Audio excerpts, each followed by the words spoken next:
Hey friends, it's Deprivation here. Welcome to my channel. Thanks for being with me today. Today's video is going to be on, is my child getting enough sleep?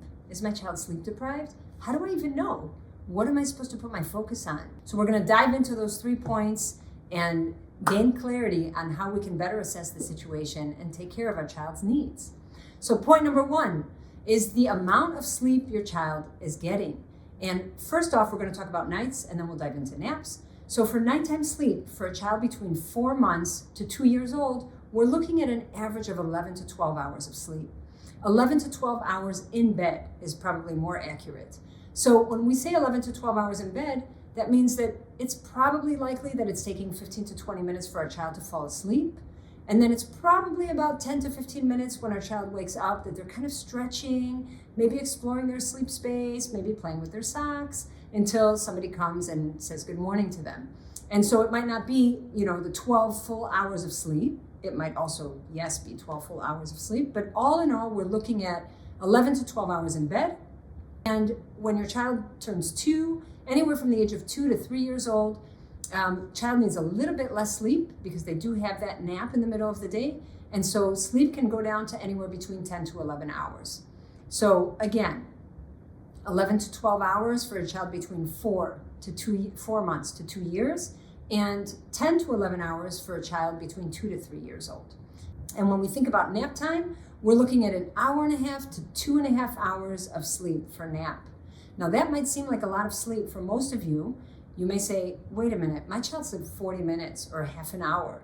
How am I going to ever get them to sleep an hour and a half or 2.5 hours? That seems absurd. But the truth is that each sleep cycle is between 30 to 40 minutes at that age during the day. And so in order for a child to feel well rested, they need to sleep at least 3 sleep cycles. That means a light sleep cycle of 30 to 40 minutes, a deep sleep cycle of 30 to 40 minutes, and then another light sleep cycle of 30 to 40 minutes. That generally encourages a child to feel well rested when they wake. Point number 2 is we want to understand, how does our child wake?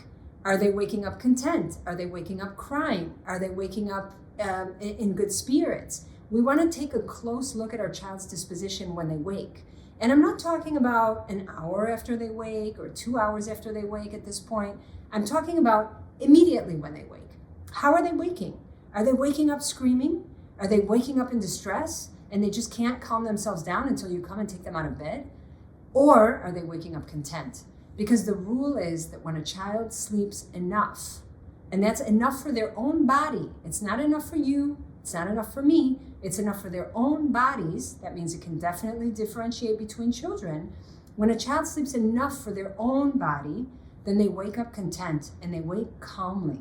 A lot of the families that I work with tell me, Dorit, it's like a calm washed over my child. I've never seen him like this. I didn't even know he was awake. He was just in his bed. And then I just passed by the monitor and I noticed he was playing. And that's the indication that your child has had enough sleep. They wake up content. So make sure you put your focus on how your child wakes, because that's a big key to whether or not your child is well rested and can properly get up and continue the day. Okay. Point number 3 is that we want to understand if our child can comfortably make it to the next nap time or bedtime. And this is probably the most important factor of the 3, is that we want to recognize, how is my child after he wakes? So many times a parent will say to me, my child got up at 5:30 in the morning, but he was happy. He was content. He was like standing in bed, kind of pointing to the door saying, I want to get out, take me out. And so it seemed like he was well rested. So I took him out and then we had breakfast. And about 40 minutes later, I couldn't even get ready for work. He was like needing me to pick him up and he just could not be content by himself. And it was a really, really needy morning. And those needy mornings are indication. That neediness in your child is an indication that your child hasn't slept enough. Neediness is not a personality trait. We don't have one child who's needy because that's how he was born. Neediness is an indication to a parent or caregiver that their needs are not met all the way yet. So when your child acts needy, you want to check. You want to see, how much has he slept? Maybe it wasn't enough. And sometimes this can be a bit confusing because, for example, I had a family that I spoke to yesterday that said, my child slept 12 hours last night. And after they got up and had breakfast, they were still needy. And she said to me, so then that can't be right. The whole checking if my child's needy is not accurate. But the truth is that their child needs a little bit more sleep. So maybe an extra half an hour, maybe an extra 40 minutes. That we won't know until we put our child back to sleep in the morning. They sleep an extra half hour, 40 minutes, and then we reevaluate how they were able to handle their wake time afterwards. So your child gives you information. If you put focus on your child and you stay curious in how your child handles what's going on, then you can use that as information to fine-tune the way that you show up the next time. And not label your child as, oh, he got my husband's genes, he's a bad sleeper. Or, oh, you know what, he just doesn't like his bed, or he doesn't like to sleep. We tend to make up these narratives or these stories around our children to excuse our unskillfulness as parents. Now, I'm not blaming us for being unskillful. I'm also a parent. You guys know I have 4 kids of my own, and I've had plenty of experiences of feeling like I didn't meet my child's needs. But when we use a growth mindset to use that information to better parent the next time, or to fine-tune my parenting next time, or to stay curious in how I show up next time, that makes all the difference in the way that things will play out long term. So again, we're going to recap here the 3 points we want to put focus on when we're thinking about our children getting enough sleep. The first one is, how much sleep have they slept? Be it for nap or for nights. Remember, we said nights are probably on average 11 to 12 hours for 4 months to 2 years, and then 10 to 11 hours from 2 to 3 years. For naps, we're looking at 1.5 hours to 2.5 hours of sleep.